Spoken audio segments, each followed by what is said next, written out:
Everyone. আর এটি ছিল দার্জিলিং এর থার্ড ডে। সকাল সকাল আমরা রেডি হয়ে প্রথমেই চলে গেছিলাম পিস প্যাগোডা দেখতে। আর এইখানের ভিউটা তো জাস্ট অসাধারণ ছিল, মনে হচ্ছিল যেন ওখানেই বসে থেকে যায়। আর কথাই বলে কাঞ্চনজঙ্ঘা দেখা নাকি ভাগ্যের ব্যাপার, কিন্তু আমার ভাগ্য কবে এতটা ভালো হলো বুঝতেই পারলাম না। তার জন্যই একটু টয় ট্রেন দেখে আনন্দ উপভোগ করলাম।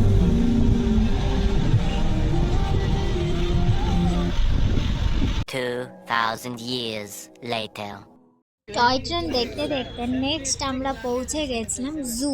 আর জু মানে তো ফ্রি এন্ট্রি না, টিকিট কাটতেই হবে। টিকিটটা কাটলাম, 110 টাকা করে টিকিট নিল আর টিকিটটাকে ছিঁড়ে দিল, এটা কোনো কথা?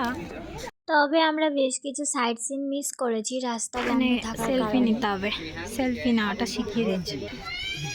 হ্যালো, এখন আমরা এসেছি জুয়ে, আর আমি পরে আছি ভালুকের মতো পোশাক। আমাকে কি ভালুক লাগে?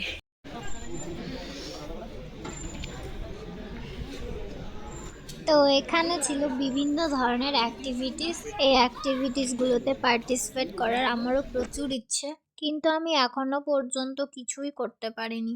ভাগ্যে থাকা দরকার গাইস। তা আমাদের এখানে মিউজিয়াম দেখা কমপ্লিট, বাট মিউজিয়ামের ভেতর ফোন অ্যালাউ ছিল না। এত টাকা দিলাম, গায়ে লাগে না? এখানে একটা ছবি তুলবো, দিয়ে হাঁটা দেবো। নেক্সট আমরা চলে এসেছিলাম টি গার্ডেন ভিউ পয়েন্ট। দার্জিলিংয়ের বেশ কিছু সাইট সিনে এই পাহাড়িয়া ড্রেস পাওয়া যায়, এই টি গার্ডেনেও ছিল।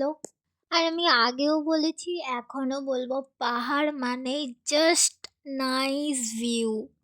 যদি পাহাড়ে একটা বাড়ি বানিয়ে থাকতে পারতাম।